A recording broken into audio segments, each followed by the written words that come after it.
Nanya wanua melopoe yanaritu wanua terendrangi ade nenia torelona. Bangsa yang besar adalah bangsa yang menjunjung tinggi adat dan sejarahnya. Salah satu adat yang dijunjung adalah budaya kita, bahasa ibu atau bahasa daerah. Hari ini adalah tanggal 21 Februari, diperingati sebagai Hari Bahasa Ibu Internasional.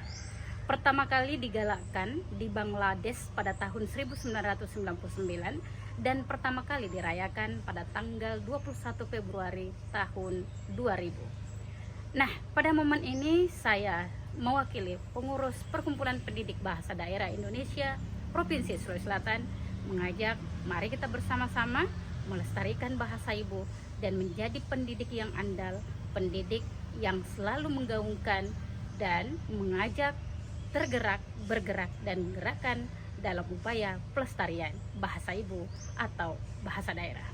Salamaki, tapada, salamat.